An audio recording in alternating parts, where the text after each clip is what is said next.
சர்வதேச சந்தையில் மசகு எண்ணெய் பீப்பாயொன்றின் விலை $150 வரை உயர்வடையலாம் என ஈரான் கூறியுள்ளது.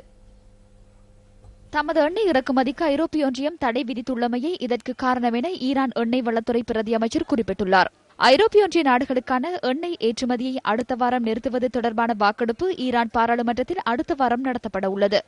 இந்த நிலையில் பெஞ்ச்மார்க் பிராண்ட் மசகு எண்ணெய் பீப்பாயொன்றின் விலை $111.50 அதிகரித்திருந்தது. நேற்று காலை 6 மணி முதல் இன்று காலை 6 மணி வரையிலான 24 மணித்தலங்களுக்குள் நாட்டின் பல்வேறு பிரதேசங்களில் இடம்பெற்ற 15 வாகன விபத்துகளில் 17 பேர் உயிரிழந்துள்ளனர். அண்மைக்கால வரலாற்றில் அதிக வாகன விபத்துகள் பதிவான காலப்பகுதி இதுவாகும் என போலீஸ் பதிவுகள் குறிப்பிடுகின்றன. இவற்றுள் மிகவும் பாரதூரமான விபத்து களுத்துறை பயாகல பகுதியில் பதிவாகியுள்ளது. காலிவீதியின் தெற்கு பயாகல பிரதேசத்தில் நேற்று நள்ளிரவு 3 வாகன விபத்துகள் பதிவாகின. மதுபோதையில் இருந்த வாகன சாரதி ஒருவர் அதிக வேகத்துடன் காரை செலுத்தியதால் இந்த விபத்து இடம்பெற்றுள்ளது. காரின் சாரதி பயாகல தலுவத்த பிரதேசத்தில் சைக்கிளில் சென்று கொண்டிருந்த ஒருவர் மீது முதலில் மோதியுள்ளார். இதன்போது சைக்கிளில் பயணித்தவர் சம்பவ இடத்திலேயே உயிரிழந்துள்ளார். இதேவேளை சாரதி தமது வாகனத்தை நிறுத்தாமல் சென்றமை காரணமாக சைக்கிளில் சென்று கொண்டிருந்த மற்றொருவரும் காரில் மோதி உயிரிழந்துள்ளார். இந்த 2 விபத்துகளிலும் இருவர் உயிரிழந்த போதிலும் தொடர்ந்து வாகனத்தை நிறுத்தாமல் பயணித்த இந்த கார் 3வது முறையாகவும் மோட்டார் சைக்கிள் ஒன்றுடன் மோதியுள்ளது. இதன்போது மோட்டார் சைக்கிளில் பயணித்தவர் காயமடைந்துள்ளார். இதன்போது சைக்கிளில் பயணித்த ஒருவர் காரில் மோதி அருகிலிருந்து வீடொன்றின் கூரை மீது தூக்கி எறியப்பட்டு கூரையை உடைத்துக் கொண்டு வீட்டிற்குள் விழுந்து உயிரிழந்தமை மிகவும் கோரமான சம்பவமாக அமைந்துள்ளது. விபத்துக்குள்ளான 2 சைக்கிள்கள், மோட்டார் சைக்கிள் மற்றும் கார் ஆகியன பயாகல போலீஸ் நிலையத்தின் பொறுப்பில் வைக்கப்பட்டுள்ளன. பயாகல பகுதியைச் சேர்ந்த 28 மற்றும் 30 வயதுடைய 2 இளைஞர்களே வாகன விபத்துகளில் உயிரிழந்துள்ளனர். மரண வீடொன்றிற்கு சென்று திரும்பிக் கொண்டிருந்த சந்தர்ப்பத்திலேயே அவர்கள் அனர்த்தத்திற்கு உள்ளாகியுள்ளனர். விபத்துடன் தொடர்புடைய வாகன சாரதிக்கு சிறு காயங்களே ஏற்பட்டுள்ளன. நாகுட வைத்தியசாலையில் அவர் சிகிச்சை பெற்றுள்ளதுடன் களுத்துறை நீதவான் முன்னிலையில் அவர் இன்று ஆஜர் செய்யப்பட்டதை அடுத்து அவர் அடுத்த மாதம் 8ஆம் தேதி வரை விளக்கமறியலில் வைக்கப்பட்டுள்ளார். அன்றைய தினம் அடையாள அணிவகுப்பிற்கு இந்த சாரதி உட்படுத்தப்பட உள்ளார். தெற்கு பயாகலவில் தான் விபத்து நேர்ந்துள்ளது. அமைச்சரின் சகோதரியின் புதல்வரே காரை செலுத்தியுள்ளார். இப்பொழுது காரை அவர் மோதவில்லை, வேறொருவரை காணப்படுகின்றார். இதற்காக போலீசார் எதுவுமே கூறவில்லை என்பதுடன் எந்த நடவடிக்கையையும் எடுக்கவில்லை. சாரதியை மாற்றிவிட்டனர்.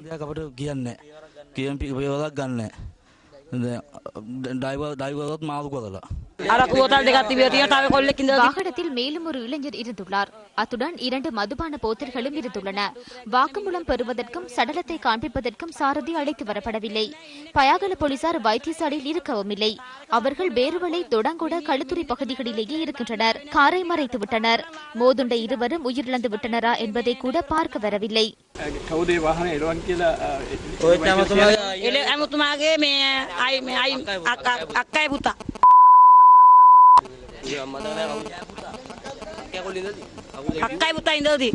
இந்த சந்தர்ப்பத்தில் சட்டத்தை அமுல்படுத்துவதில் சிக்கல் நிலவுவதாக தெரிவித்து வைத்தியசாலை வளாகத்தில் வைத்து உயிரிழந்தவர்களின் உறவினர்களுக்கும் போலீசாருக்கும் இடையில் வாக்குவாதம் ஏற்பட்டது.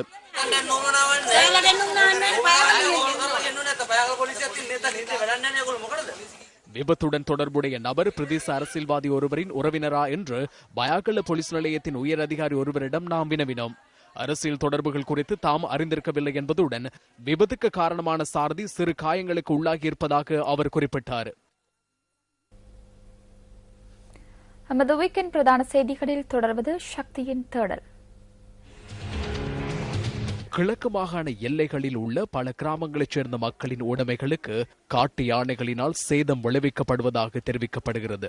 இவ்வாறான எல்லைப்புற கிராமங்களில் அம்பாறை மாவட்டம் திருக்கோவில் பிரதேச சபைக்குட்பட்ட தாண்டியடி மற்றும் சங்கமன்காண்டி ஆகியனவும் குறிப்பிடத்தக்கவை.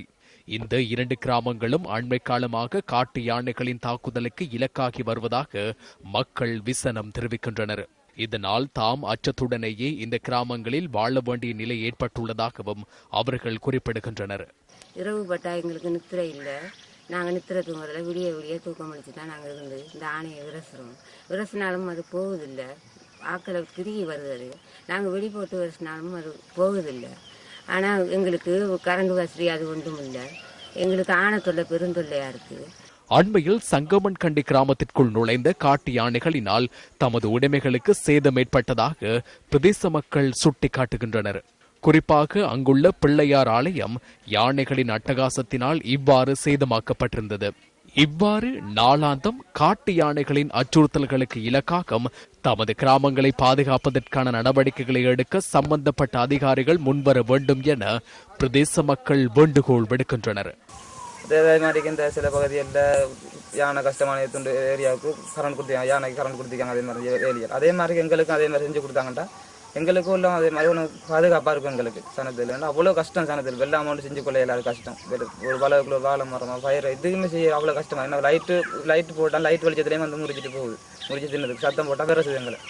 அம்பாறை மாவட்ட வனவிலங்கு திணைக்கள பணிப்பாளரே, இது உங்களின் கவனத்துக்கு.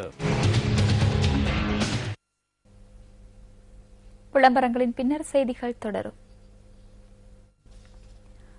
சீனாவிலிருந்து ஐரோப்பிய நாடுகளுக்கான ஏற்றுமதி எதிர்வரும் சில வருடங்களில் குறைவடையும் என தெரிவிக்கப்படுகின்றது. ஐரோப்பிய ஒன்றியத்தில் அதிகரித்து வருகின்ற பணவீக்கம் காரணமாக சீனாவில் இருந்து ஏற்றுமதியாகும் பொருட்கள் சில வருடங்களில் குறைவடையும் என உலக வர்த்தக ஸ்தாபனத்தின் பொது நிர்வாக இயக்குநர் பெஸ்கல் லெமி தெரிவித்துள்ளார். டாவோஸ் உலக பொருளாதார அமைப்பு கூட்டத்தின் போது இவ்விடயம் தொடர்பில் கலந்துரையாடப்பட்டுள்ளது. எதிர்வரும் 5 அல்லது 10 வருடங்களில் சீனாவின் ஏற்றுமதி நடவடிக்கைகளில் பாரிய வீழ்ச்சி ஏற்படும் எனவும் அவர் சுட்டிக்காட்டியுள்ளார். அத்துடன் இது சீனா உள்ளிட்ட ஐரோப்பிய நாடுகளுக்கு பாரிய சவாலாக அமையும் எனவும் தெரிவிக்கப்பட்டுள்ளது. இதேவேளை ஐரோப்பிய ஒன்றியத்தில் சீனா பல்வேறு ஏற்றுமதி நடவடிக்கைகளை மேற்கொண்டு வருகின்றமை குறிப்பிடத்தக்கது. தமது நாட்டில் தடுத்து வைக்கப்பட்டுள்ள தென் சூடானின் 3 எண்ணெய் கப்பல்களையும் விடுவிக்க தயார் என சூடான் அரசாங்கம் அறிவித்துள்ளது. இருதரப்பு பிரதிநிதிகளுக்கு இடையில் இடம்பெற்ற பேச்சுவார்த்தையின் பின்னர் இந்த இணக்கப்பாடு எட்டப்பட்டுள்ளது. சூடான் அரசாங்கத்தினால் இந்த 3 எண்ணெய் கப்பல்களும் அண்மையில் தடுத்து வைக்கப்பட்டிருந்தமை குறிப்பிடத்தக்கது.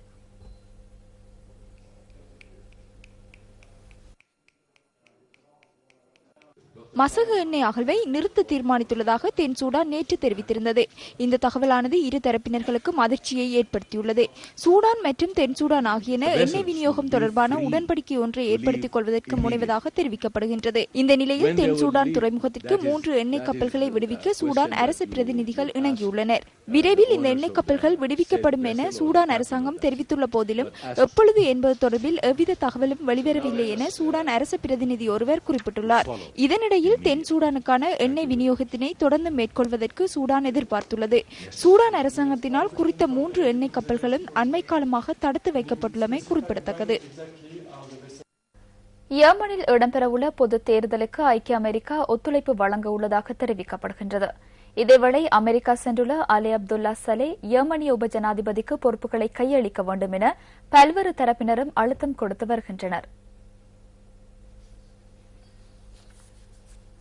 ஜெர்மனிய ஜனாதிபதி அலி அப்துல்லா சலேவுக்கு எதிரான ஆர்ப்பாட்டங்களின் போது காயங்களுக்குள்ளான அலி அப்துல்லா சலே தனது மருத்துவ நடவடிக்கைகளுக்காக அமெரிக்கா சென்றுள்ளார். சிறிது காலம் மருத்துவ தேவைகளுக்காக அலி அப்துல்லா சலே அமெரிக்கா சென்றிருந்ததாக ஐக்கிய அமெரிக்கா மற்றும் ஜெர்மன் ஆகிய நாடுகள் தெரிவித்திருந்த அதேவேளை அவர் அமெரிக்காவின் நியூயார்க்கில் தங்கியிருந்தார் என்பதை உறுதியாக கூற முடியாது எனவும் தெரிவிக்கப்பட்டுள்ளது. 3 தசாப்த கால ஆட்சியினை முடிவுக்கு கொண்டு வருமாறு வலியுறுத்தும் ஜனநாயக ஆர்ப்பாட்டத்தினை தொடர்ந்து அலி அப்துல்லா சலே அமெரிக்கா சென்றிருந்தார். இதேவேளை அராபிய குடா நாடுகளினால் அதிகார பகிர்வு தொடர்பான வரைவு திட்டம் தயாரிக்கப்பட்டுள்ளது. அப்ரபு மன்சூர் காடிக்கான பொறுப்புகளை உத்தியோகபூர்வமாக கையளிக்க அலி அப்துல்லா சலே ஜெர்மனிக்கு திரும்புவார் என எதிர்பார்க்கப்பட்டது. என்றாலும் அவர் இதுவரை பொறுப்புகளை உத்தியோகபூர்வமாக கையளிக்கவில்லை என்பது குறிப்பிடத்தக்கது.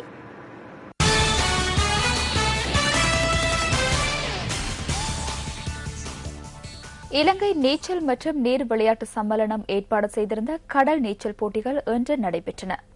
இந்த போட்டியை செய்திக்காக ஒளிப்பதிவு செய்ய சென்ற எமது செய்தியாளர் ஒருவர் எதிர்பாராத அனர்த்தத்தை எதிர்நோக்கினார். இலங்கை நீச்சல் மற்றும் நீர் விளையாட்டு சம்மேளனம் ஏற்பாடு செய்திருந்த கடல் நீச்சல் போட்டிகளை ஒளிப்பதிவு செய்து செய்திகளை சேகரிப்பதற்காக நியூஸ் ஃபர்ஸ்ட் பிராந்திய செய்தியாளர் திலக் கமகே இன்று காலை 7:30 அளவில் காலிமுகத்திடலுக்கு சென்றிருந்தார். அந்த சம்மேளனம் எமக்கு அனுப்பியிருந்த அழைப்பின் பிரகாரமே எமது பிராந்திய செய்தியாளர் அங்கு சென்றிருந்தார். இந்த நீச்சல் போட்டிகள் கடலில் நடைபெறுவதன் காரணமாக இலங்கை கடற்படை அதற்கான வசதிகளை செய்திருந்தது.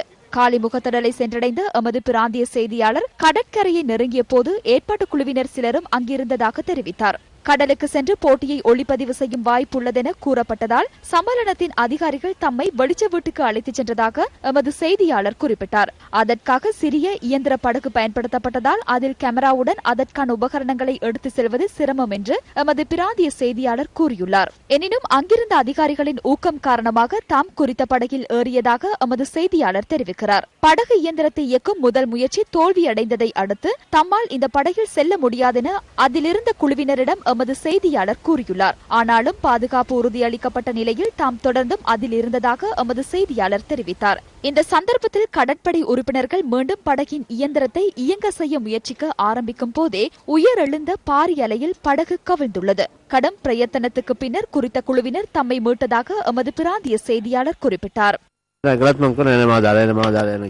படகில் ஏறிய பின்னரும் இல்லை, என்னை விட்டு செல்லுங்கள் என கேட்டேன். அப்படி கூறிய பின்னரும் இல்லை இல்லை, இப்போது சரியென படகை கடலுக்குள் தள்ளினர். அதன் பிறகு அதனை ஏற்க முயற்சித்தனர்.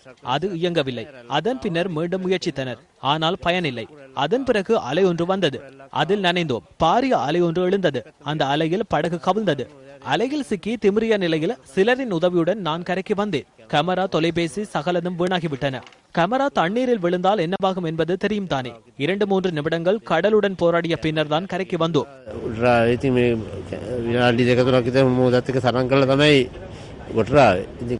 இவ்வாறான அபாயமிக்க விடயங்களில் ஊடகவியலாளர்கள், பார்வையாளர்கள் மற்றும் போட்டியாளர்களின் பாதுகாப்பை உறுதிப்படுத்த வேண்டியது நீச்சல் மற்றும் நீர் விளையாட்டு சம்மேளனத்தின் பொறுப்பாகும். ஊடகவியலாளர்கள் உள்ளிட்ட குழுவினர் எவராக இருந்தாலும் கடலுக்கு அவர்களை அழைத்துச் செல்பவர்களையே அந்த பொறுப்பு சாரும். ஊடகவியலாளர்கள் என்ற வகையில் எமக்குரிய முன் அனுபவத்தின் பிரகாரம் இவ்வாறான சந்தர்ப்பங்களில் பொதுமக்களை ஏற்றிச் செல்லும் போது பயணத்துக்கான பொறுப்பை அளிக்கும் விண்ணப்ப பத்திரம், அதாவது இன்டெமினிட்டி விண்ணப்பத்தை நிரப்பியிருக்க வேண்டும். எனினும் அவ்வாறானதொன்று இங்கு நடைபெறவில்லை. இதேவேளை இந்த போட்டியின் தகவல்களை சேகரிக்குமாறு எம்மை அழைத்த இலங்கை நீச்சல் மற்றும் நீர் விளையாட்டு சம்மேளன செயலாளர் நேத்ரு நாணேக்காரவிடம் இது தொடர்பாக நாம் வினவினோம். நாம் மனித நேயத்துக்காக அவருக்கு நிச்சயம் உதவி செய்வோம். அது மற்றொரு கதையாகும். நான் எனது தரப்பில் கூறினேன். அதனை காண நான் அங்கிருக்கவில்லை. இதேவேளை இது தொடர்பாக கடற்படை ஊடக பேச்சாளர் கமாண்டர் கோசல வரணகுல சூரியவிடம் நாம் வினவிய போது உயிர் பாதுகாப்பு அணிகளை வழங்குமாறு இலங்கை நீச்சல் மற்றும் நீர் விளையாட்டு சம்மேளனம் கடற்படையிடம் கோரியிருந்ததாக கூறினார். அதன் பிரகாரம் உயிர் பாதுகாப்பு அணிகளை வழங்கியிருந்ததாக கடற்படை பேச்சாளர் குறிப்பிட்டார். இந்த சந்தர்ப்பத்தில் ஊடகவியலாளர்களுக்கு உயிர் பாதுகாப்பு அணிகலன்கள் ஏதும் வழங்கப்பட்டிருக்கவில்லை.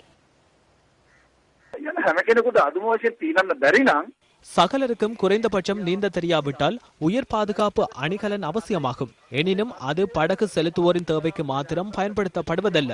ஏதாவது ஒரு சந்தர்ப்பத்தில் கட்டாயமாக கொண்டு செல்ல வேண்டும் என்ற கடப்பாடை மறந்துவிடலாம். ஆனால் ஏதேனும் பாதிப்புகள் ஏற்பட்டால், உயிரிழப்புகள் நிகழ்ந்தால் அதன் பின்னர் அப்படி செய்திருக்கலாம், இப்படி செய்திருக்கலாம் என நமக்கு தோன்றும். சிறிய படகென்றால் அலைகள் குறைவாக உள்ள இடத்திலேயே செலுத்த வேண்டும். பாதுகாப்பை உறுதி செய்யும் நிலையில் படகை செலுத்துவதே சிறந்த பலனை தரும்.